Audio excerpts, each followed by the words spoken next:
Good morning students. अज जोड़े अपने question है 16.3 एक्सरसाइज के वो करने आप। देखो ध्यान नाल 18th क्वेश्चन देखो जरा। In class 11th of school 40% of student study mathematics.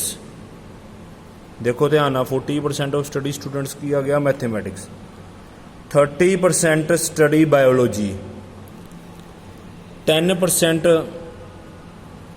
Class study both mathematics and biology. And का मतलब ये सैट ए हो गया 40/100, बायोलॉजी का हो गया सैट बी 30/100, 10% वाला हो गया इंटरसेक्शन एंड वर्ड लगाना। If a student is selected at random from the class find the probability that he will be studying mathematics और बायोलॉजी। और का मतलब होंगे यूनीयन, मतलब ए यूनीयन बी कढ़ना आप, सीधी जी गल आ। ए यूनीयन बी का तुहानू फार्मूला कराया सी जिहड़ा सैट चैप्टर च भी यूज होंदा है। 18th क्वेश्चन करते पे ना आप, बड़े आराम नाल कढ़ लेना आप। देखो जरा सम करना किद्दां, ध्यान दो जरा। देखो लिखना कि ये 18th क्वेश्चन की स्टार्टिंग की लिखनी है। सैट ए तो बी डिफाइन कर दिया करो, बच्चे डिफाइन नहीं करते फिर सम गलत हो जाता है। ए तो बी सैट डिफाइन कर दिया करो। Question 18th, let set A denotes students who study mathematics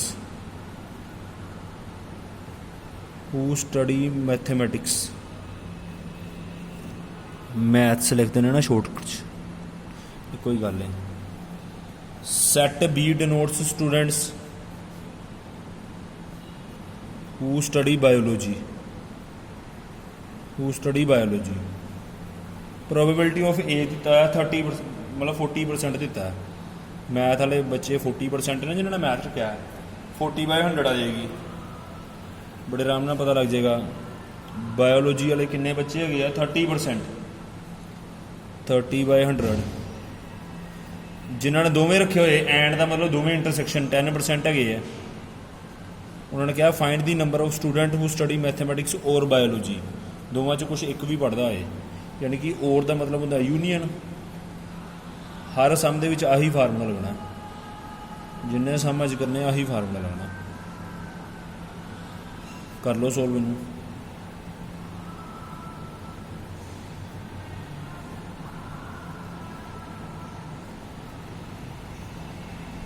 ये तो बड़ा ईजी है, तो कोई दिक्कत नहीं आनी चाहिए।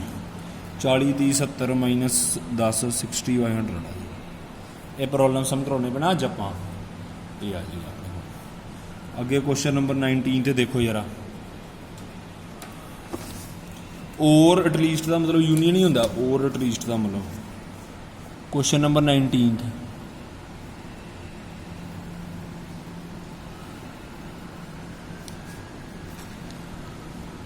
in an entrance test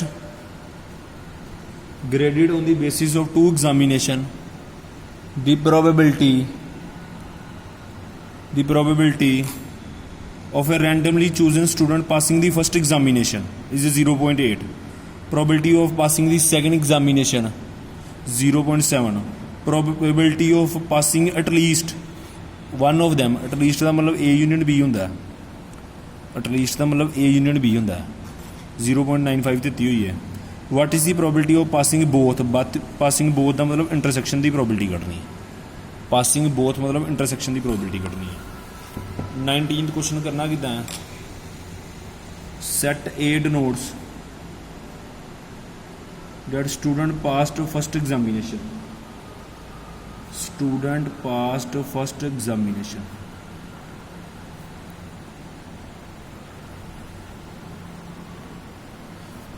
B denotes student pass second examination. Set A दी प्रोबेबिलिटी दी हुई आपको सब 0.8। 0.80 लिख दो, एक ही गल है। 8 नूं 0.80 लिख दो, एक ही गल, कोई फर्क नहीं पैंदा। बी सैट की प्रोबेबिलिटी दी हुई है, बी सैट की प्रोबेबिलिटी कितनी दी 0.7, 0.70 लिख दो। एटलीस्ट का मतलब यूनीयन की प्रोबेबिलिटी दी है 0.95। उन्होंने पासिंग की बोथ कढ़न नूं कहा है कि दोवें एग्जाम पास होने की प्रोबेबिलिटी। इंटरसेक्शन बी की लभनी आप। फार्मूला लगा दो, इको फार्मूला जो हर सम यूज होंगे, जुगो टल फार्मूला ਕੱਢ ਦਿਓ ਸਾਰੀਆਂ ਵੈਲਿਊ ਭਰ ਕੇ ਆਪਣੇ ਆਪ ਕਰਿਆ ਕਰੋ ਨਾ, ਵੀਡੀਓ ਪੋਸਟ ਕਰਕੇ ਆਪਣੇ ਆਪ ਕਰਿਆ ਕਰੋ ਕੈਲਕੂਲੇਸ਼ਨ ਸੋਲਵ, ਇਹ ਤਾਂ ਬੜੇ ਆਰਾਮ ਨਾਲ ਹੋ ਜਾਏਗੀ। A unit B the value ਕਿੰਨੀ ਹੈਗੀ 0.95,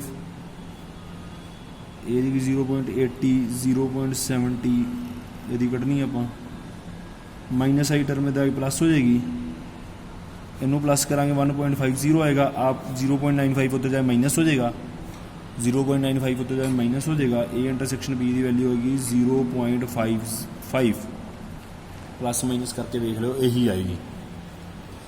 ਅੱਗੇ ਦੇਖੋ ਜਰਾ question number 20,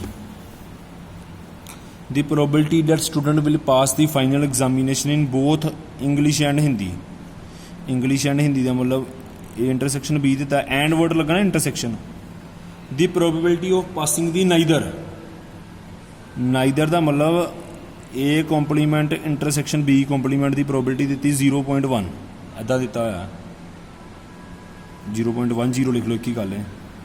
the probability of passing English examination, English examination ਦੇ ਪਾਸ ਕਰਨ ਦੀ ਪ੍ਰੋਬੇਬਿਲਿਟੀ, ਇੰਗਲਿਸ਼ ਐਗਜ਼ਾਮੀਨੇਸ਼ਨ ਦੇ ਪਾਸ ਕਰਨ ਦੀ ਪ੍ਰੋਬੇਬਿਲਿਟੀ ਦਿੱਤੀ 0.75, ਇੰਗਲਿਸ਼ ਵਾਲੇ ਨੂੰ ਸੈੱਟ A ਮੰਨ ਲਓ ਨਾ, ਇੰਗਲਿਸ਼ ਪਹਿਲਾਂ ਲਿਖਿਆ ਸੈੱਟ A ਮੰਨ ਲਓ। What is the probability of passing Hindi examination, set B the probability ਕੱਢਣੀ ਆਪਾਂ, ਸੈੱਟ B ਦੀ ਪ੍ਰੋਬੇਬਿਲਿਟੀ ਕੱਢਣੀ ਆਪਾਂ। ਦੇਖੋ ਜਰਾ ਇਵੈਂਟ ਨੋਟ ਕਰ ਦਿਆ ਕਰਨਾ A B, set A denotes student pass the Hindi examination, English examination, English ਪਹਿਲਾਂ ਲਿਖਿਆ ਨਾ, student pass English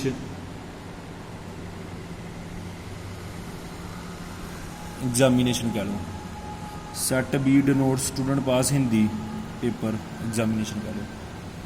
ਹੁਣ ਸਮਝ ਕੀ ਦਿੱਤਾ ਹੈ, student will pass both, ਬੋਥ ਮਤਲਬ A ਇੰਟਰਸੈਕਸ਼ਨ B ਦਿੱਤਾ ਸੀ ਨਾ ਪਹਿਲੀ ਲਾਈਨ 'ਚ 0.5, 0.50 ਲਿਖ ਲਓ। ਕੁਐਸਚਨ ਆਪਣੇ ਆਪ ਪੜਿਆ ਕਰੋ ਨਾ ਤੁਸੀਂ ਬੁੱਕ ਤੋਂ। Probability of passing neither, neither ਦਾ ਮਤਲਬ ਨਾ ਇੰਗਲਿਸ਼ ਪਾਸ ਕੀਤਾ ਨਾ ਹਿੰਦੀ, ਦੋਵਾਂ ਦੇ ਕੰਪਲੀਮੈਂਟ ਆ ਜਾਏਗਾ 0.1। ਅੱਗੇ ਲਿਖਿਆ ਦੀ probability of passing English examination, A set the probability ਦਿੱਤੀ 0.75। What is the probability of passing Hindi examination, ਇਹਦੀ ਪ੍ਰੋਬੇਬਿਲਿਟੀ ਕੱਢਣੀ ਆਪਾਂ, ਹਿੰਦੀ ਵਾਲੀ ਨੂੰ ਸੈੱਟ B ਬਣਾਉਣਾ। ਹੁਣ ਕਿੱਦਾਂ ਪਤਾ ਲੱਗੇਗਾ ਕਿਹੜਾ ਫਾਰਮੂਲਾ ਲੱਗਣਾ ਹੈ, ਸਮ 'ਚ A union B the direct formula ਨਹੀਂ ਲੱਗਣਾ, ਸਮ 'ਚ ਵਰਡ ਲੱਗਾ A complement intersection B compliment. ਪਿਛਲੇ ਸੰਮਾਂ 'ਚ ਮੈਂ ਕਰਾਇਆ ਹੈ ਜਿਹੜਾ ਕੱਲ੍ਹ ਵਾਲੇ ਲੈਕਚਰ 'ਚ, ਜੇ ਕੱਲੇ ਕੱਲੇ ਦੇ ਕੰਪਲੀਮੈਂਟ ਹੋਏ, ਕੱਲੇ ਕੱਲੇ ਦੇ ਕੰਪਲੀਮੈਂਟ ਹੋਏ ਪਹਿਲਾਂ ਲਿਖ ਦੇਣਾ, ਆਹ ਚੀਜ਼ ਲਿਖ ਦੇਣੀ ਹੈ, ਤੇ ਕੰਪਲੀਮੈਂਟ ਜਾਂਦਾ ਹੋਲ ਤੇ ਇੰਟਰਸੈਕਸ਼ਨ ਕਨਵਰਟ ਹੋ ਜਾਂਦਾ ਯੂਨੀਅਨ 'ਚ, ਇੰਟਰਸੈਕਸ਼ਨ ਕਨਵਰਟ ਹੋ ਜਾਂਦਾ ਯੂਨੀਅਨ 'ਚ। ਇਹ ਫਾਰਮੂਲਾ ਹੁੰਦਾ ਡੀ ਮੋਰਗਨ ਲਾ ਤੋਂ, ਕੱਲੇ ਕੱਲੇ ਦਾ ਕੰਪਲੀਮੈਂਟ ਪਿਆ, ਕੰਪਲੀਮੈਂਟ ਹੋਲ ਤੇ ਲੱਗੇ, ਇੰਟਰਸੈਕਸ਼ਨ ਕਨਵਰਟ ਹੋ ਗਿਆ ਯੂਨੀਅਨ 'ਚ। ਇਹਦੀ ਵੈਲਿਊ ਦਿੱਤੀ ਹੋਈ ਸਮਝ A complement intersection B complement ਦੀ 0.10। ਹੁਣ ਇਹਦਾ ਮਤਲਬ ਕੀ ਬਣਦਾ ਦੇਖੋ ਜਰਾ, A ਯੂਨੀਅਨ B ਦਾ ਹੋਲ ਕੰਪਲੀਮੈਂਟ, 1 ਵਿੱਚੋਂ probability of A union B ਕਰਨਾ ਮਾਈਨਸ,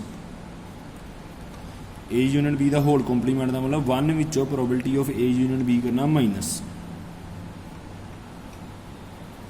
1 ਵਿੱਚੋਂ A ਯੂਨੀਅਨ B ਮਾਈਨਸ ਕਰਾਂਗੇ, probability of A plus probability of B minus probability of A intersection B minus probability of A intersection B, A union B ਦਾ whole complement ਮਤਲਬ 1 ਵਿੱਚੋਂ probability minus ਕਰ ਦੇਣੀ, ਇਹਦਾ formula ਲਾ ਦੇਣਾ। ਹੁਣ ਸਾਰੀਆਂ ਵੈਲਿਊ ਲਾ ਦਿਓ, 0.10, 1 ਇੱਦਾਂ ਹੀ ਰਹੇਗਾ। Probability of A the value ਦਿੱਤੀ 0.75, B ਦੀ ਤਾਂ ਆਪਾਂ ਕੱਢਣੀ ਸੀ, A ਇੰਟਰਸੈਕਸ਼ਨ B ਦੀ ਦਿੱਤੀ ਹੋਈ 0.50, ਇਹ ਦਿੱਤੀ ਹੋਈ ਆਪਾਂ ਨੂੰ ਸਮਝ ਆ। ਦੇਖੋ ਜਰਾ 0.75 ਚੋਂ 0.50 ਮਾਈਨਸ ਕਰਾਂਗੇ, ਹਾਲੇ ਮੈਂ ਬ੍ਰੈਕਟ ਨਹੀਂ ਖੋਲੀ, 0.25 plus probability of B, bracket ਖੋਲੋ,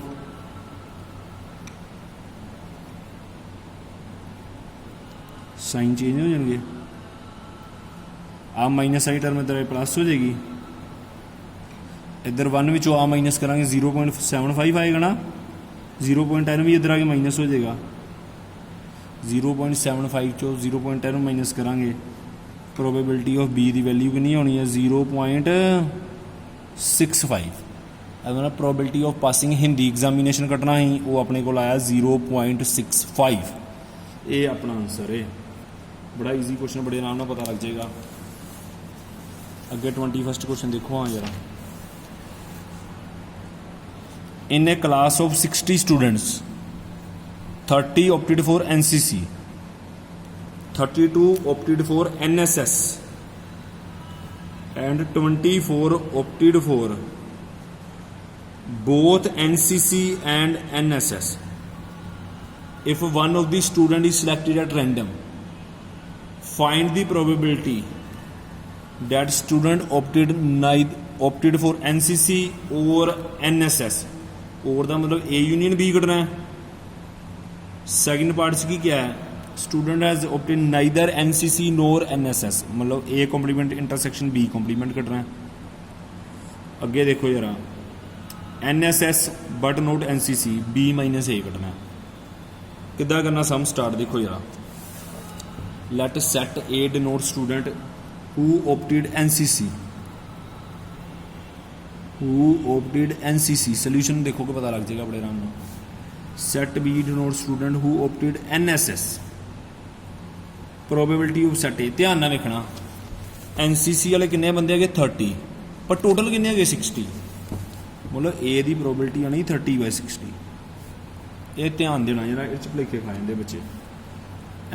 NSS वाले बच्चे है 32, टोटल है 60, 32/60। जिन्होंने दोवें ऑप्ट किए वो बच्चे है 24, 60 है जी। जिन्होंने दोवें ऑप्ट किए वो बच्चे है 24। A इंटरसेक्शन B की वैल्यू होनी 24/60, 24/60। ये अपने को डाटा दिता है। पहला पार्ट है find the probability that student opted NCC और NSS। और दा मतलब यूनियन होंदा है, A यूनियन B का फार्मूला ला दो। इतने कटिंग ना करे, हो सकता तेन कटिंग आती हो 1/2 करना है, फिर सम लेंथी हो जाता। कटिंग ना करे, हो तो जाएगा सोल्व, पर लेंथी हो जाएगा।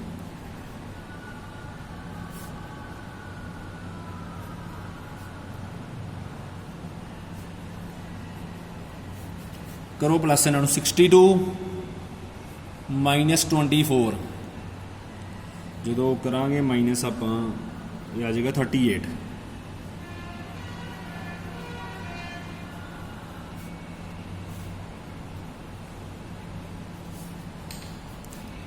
Second part, student opted neither NCC nor NSS, मतलब A complement intersection B complement. जो कल्ले कल्ले तो कॉम्प्लीमेंट हो, कॉम्प्लीमेंट जाता होल तो इंटरसेक्शन कन्वर्ट हो जाता यूनियन च। टी मोर्गन ला ही कहता है A यूनियन B का होल कॉम्प्लीमेंट। 1 विचों A यूनियन B की प्रोबेबिलिटी करनी माइनस, 1 विचों A यूनियन B की प्रोबेबिलिटी करनी माइनस आप, तो A यूनियन B की प्रोबेबिलिटी कढ़ी 19/30। LCM लो 30 माइनस 19, 11/30 आ जाएगा, 11/30 आ जाएगा। थर्ड पार्ट है NSS but not NCC। NSS वाला सैट B है ना, NSS वाला सैट B, NCC वाला A, मतलब probability of B minus A कटना है। Probability of B minus A कटना, यदा फार्मूला होंगे probability of B minus A intersection B, B minus A intersection B। तो B की प्रोबेबिलिटी की 32/60, इंटरसेक्शन की 24/60, 24/60, 8/60। कटिंग करो 2/15 आ जाएगा, कटिंग करो 2/15 आ जाएगा। बड़े आराम के सम सोल्व होंगे, बड़ा सौखा सम। हुण ये तो अनसोल्व एक्सरसाइज, इत्थे तुहाडी एक्सरसाइज खत्म हो जाती है, पर बुक च ना एक इंपोर्टेंट एग्जाम्पल हैगी, वो आप करनी है। देखो यार, एग्जाम्पल 12, एग्जाम्पल 12 करनी है। देखो यार, 2 students Anil and Ashima appeared in an examination. The probability that Anil will qualify the examination 0.05, Ashima will qualify the examination 0.010। ये सेट A मान लो अनिल वाला, Ashima वाला सेट B मान लो, Ashima वाला सेट B मान लो। Find the probability, sorry, the probability that both will qualify। Intersection both का मतलब हो गया इंटरसेक्शन 0.02। फाइंड दी प्रोबेबिलिटी, आप पार्ट पढ़ते की करना है। पहले आप कंडीशन बना ली है ना, समझ कंडीशन की दी हुई है। एग्जाम्पल 12 कर लगे आप। Let A denotes event that Anil will qualify examination. Anil will qualify examination. B denotes Ashima will qualify examination.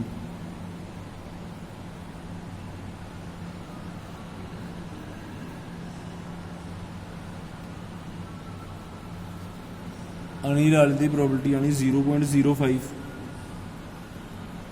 Ashima वाले की आनी 0.010 सॉरी, Ashima ने सेट B में लेना समझ दिता होया है।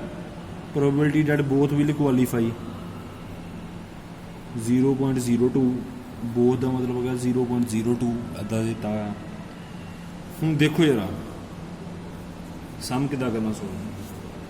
पहला part, find the probability that both Anil and Ashima will not qualify examination. मतलब दोवें ना क्वालीफाई करन, ना अनिल क्वालीफाई करे तो ना Ashima, both will not qualify. ਇਹਦਾ मतलब की ਹੁੰਦਾ देखो जरा, जे दोवें नहीं क्वालीफाई कर रहे दोवां दे कंप्लीमेंट आ जाएगा। जे कल्ले कल्ले दे कंप्लीमेंट होए, कंप्लीमेंट जाता होल ते इंटरसैक्शन कन्वर्ट हो जाता यूनियन च।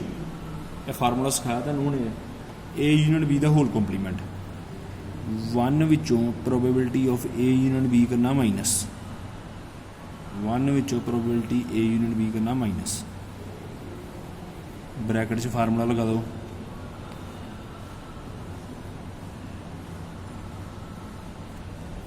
ब्रैकेट च फार्मूला ला दो, प्रोबेबिलिटी ऑफ ए की वैल्यू लाओ 0.05, 0.10 ला दो फार्मूला, 0.15 आ जाएगा, जो 0.02 माइनस करांगे 0.13 आ जाएगा। ब्रैकेट वाली टर्म सोल्व कर लिया ना, 0.13 आ जाएगा। ये तो प्लस माइनस तो कर ही लोगे, 1 विचों 0.13 माइनस करो, ਤੁਹਾਡਾ आंसर आएगा 0.87। ये ਤੁਹਾਡਾ आंसर आ जाएगा। सोल्व करके देखना, यही आंसर आएगा। सैकेंड पार्ट देखो जरा, सैकेंड पार्ट की होगा, at least one of them will not qualify the examination. देखो ध्यान नाल, at least one of them will not qualify examination।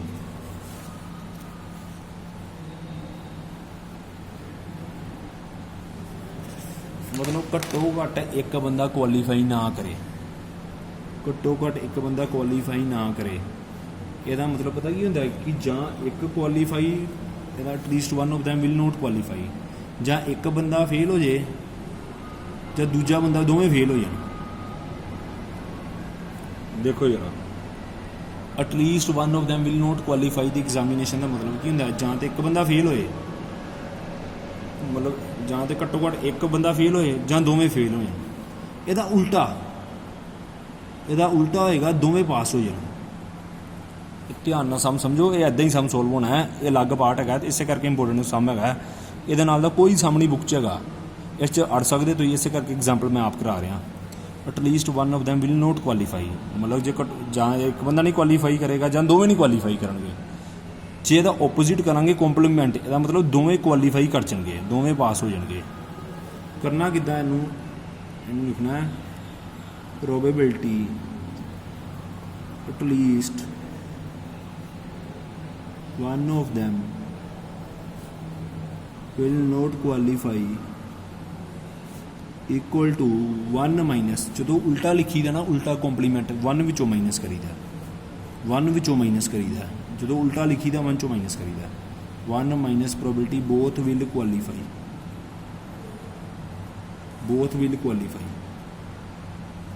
Both qualify होने की प्रोबेबिलिटी हैगी है 0.02, दोवें पास होने की प्रोबेबिलिटी 0.02, माइनस करांगे 0.98 आंसर आ जाएगा, 0.98 आंसर आ जाएगा।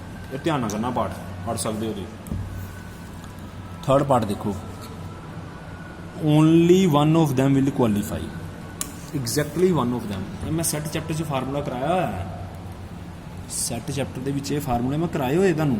Only one of them will qualify. ਇਹਦਾ ਫਾਰਮੂਲਾ ਹੁੰਦਾ ਹੈ ਜੇ ਇੱਕੋ ਹੀ ਬੰਦਾ ਕੁਆਲੀਫਾਈ ਕਰੇ, probability only one of them will qualify.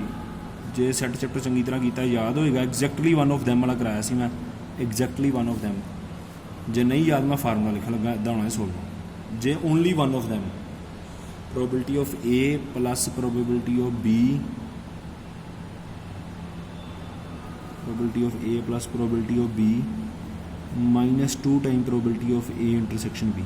ਇਹ ਫਾਰਮੂਲਾ ਹੈ only one of them qualify. A set the probability ਦਿੱਤੀ 0.05, B ਸੈੱਟ ਦਿੱਤੀ 0.10 minus 2 into 0.02, ਇਹ ਦਿੱਤੀ ਹੋਈ probability ਆਪਣੀ 0.15 minus 0.04, ਤੁਹਾਡਾ ਆਨਸਰ ਆਏਗਾ 0.11 ਆਏਗਾ। ਇੱਥੇ ਤੁਹਾਡੇ ਸਾਰੇ ਪ੍ਰੋਬਲਮ ਸਮ ਖਤਮ ਹੋ ਜਾਂਦੇ, ਇੰਨੇ ਹੀ ਪ੍ਰੋਬਲਮ ਸਮ ਤੁਹਾਡੀ ਬੁੱਕ 'ਚ ਹੈਗੇ। ਬਾਕੀ ਮਿਸਲੇਨੀਅਸ ਤੇ ਹੈਗੇ ਉਹ ਲੱਗ ਗਏ। 16.3 ਐਕਸਰਸਾਈਜ਼ ਤੁਹਾਡੀ ਕੰਪਲੀਟ ਹੋ ਗਈ ਹੈ। Homework revise your work up to 6.3 exercise, revise your work up to exercise 16.3। ਇਹ ਤੁਹਾਡਾ ਹੋਮਵਰਕ ਹੈ, ਤੁਹਾਡੀ 16.3 ਸਾਰੇ ਸਮ ਓਕੇ। Thank you students.